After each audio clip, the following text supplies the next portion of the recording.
Terkait dengan pasangan Anies Muhaimin yang mendaftarkan gugatan Pilpres ke Mahkamah Konstitusi pada pagi hari ini.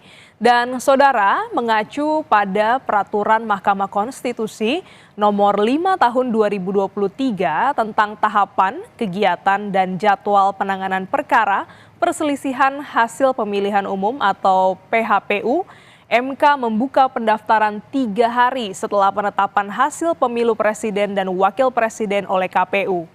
Batas pendaftaran sengketa pemilu 3 hari setelah penetapan hasil pemilu.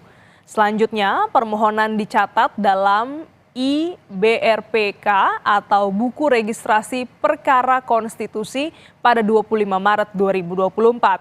Setelah pencatatan, ada batas waktu penyelesaian perkara PHPU, yaitu selama 14 hari kerja dihitung sejak permohonan sengketa diregistrasikan atau dicatat dalam IBRPK. Tahapan selanjutnya adalah pemeriksaan dan pengesahan alat bukti yang dijadwalkan pada 28 Maret 2024. Kemudian mulai memasuki tahapan sidang untuk mendengarkan jawaban dari pihak-pihak terkait. Masa sidang ini berlangsung dari 2 April hingga 5 April atau selama 4 hari. Setelah itu akan ada rapat permusyawaratan hakim atau RPH dan pengambilan keputusan pada 8 hingga 15 April 2024. Di tanggal 16 April 2024 merupakan jadwal pengucapan putusan.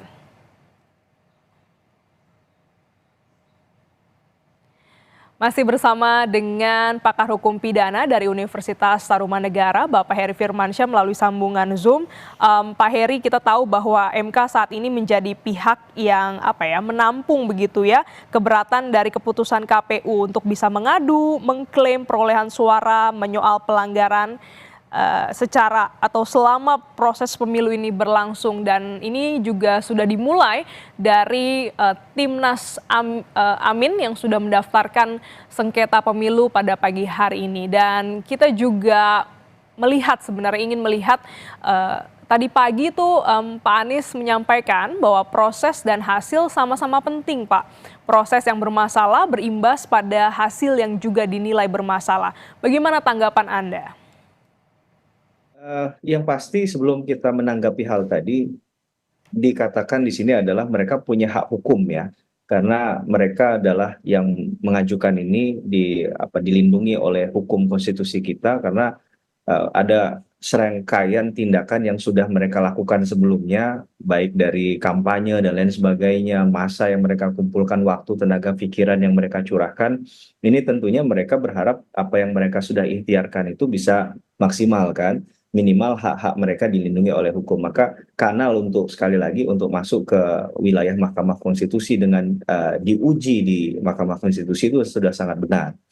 Cuman sekali lagi kalau bicara tentang proses dan kemudian hasil akhir, maka saya tidak berusaha memisahkan, tapi kita akan melihatnya begini ya. Dalam konteks MK, apakah kemudian proses yang diklaim tadi terbukti atau tidak dulu?